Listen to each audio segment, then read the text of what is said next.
Agora, conforme eu disse a vocês, ele pediu para ser transferido para a Crimeia e para Sebastópol.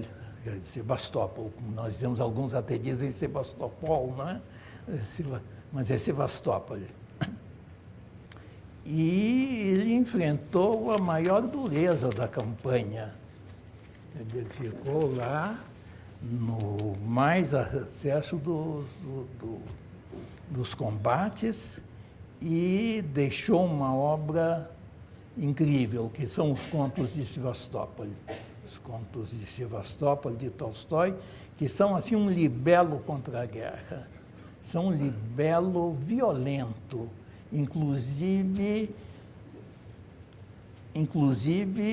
havia dificuldade em publicar o que ele escrevia. A censura não deixava passar. Quer dizer, tiveram muitos problemas, os textos tiveram muitos problemas com a censura. Ele chegou a reescrever textos, outros foram deformados, foram publicados deformados. Um dos contos, ele perdeu o original, mas todos os que leram a primeira versão dizem que é muito mais forte do que aquilo que foi publicado, e são um verdadeiro libelo contra a guerra em geral. E são realmente uma obra extraordinária, os Contos de Sebastópol.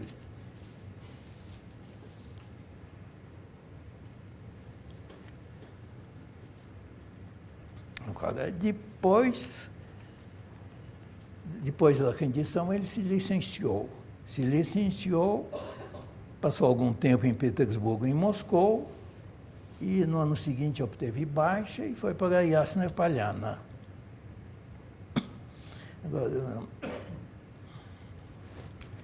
Agora, naquele tempo, ele já teve contato com os meios literários russos. E ele era saudado como uma grande promessa da literatura. Agora, vários contos e novelas que ele publicou não tiveram a mesma aceitação, inclusive porque ele era muito áspero na expressão das opiniões dele. Ele sempre estava desafiando um meio. E teve atritos frequentes com escritores e tal. Bom, viajou para o Ocidente. Na volta escreveu assim, Cobras e Lagartos, do que tinha visto, sempre já com uma visão assim do popular, uma exaltação do popular. Agora, a partir de 1889, ele se dedicou a uma escola para jovens camponeses. Bom, o nome de Tolstói, todos vocês sabem, não é? É corrente na pedagogia, não é? Fala-se muito em Tolstói, mas como pedagogo, ele era um discípulo de Jean-Jacques Rousseau. Ele era discípulo de Jean-Jacques Rousseau, aceitava plenamente, ele tinha uma grande admiração por Rousseau, e ele aceitava plenamente as concepções pedagógicas de Rousseau. Agora, e ele chegava ao máximo do exagero. Na exaltação do popular, ele chegava ao máximo do exagero.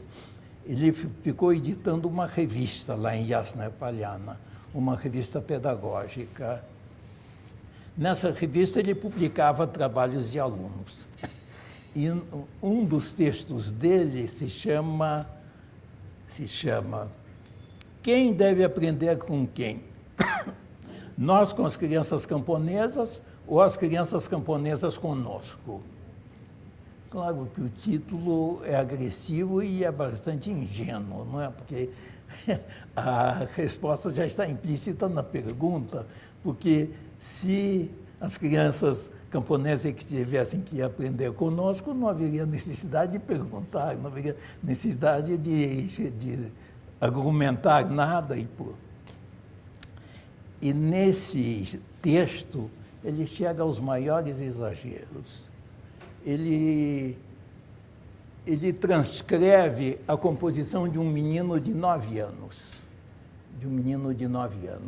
A gente lê essa composição e diz, o rapaz tem muito jeito, o menino tem muito jeito. É o que a gente diz, tem muito jeito, escreve bem, não há dúvida. Mas não mais que isso.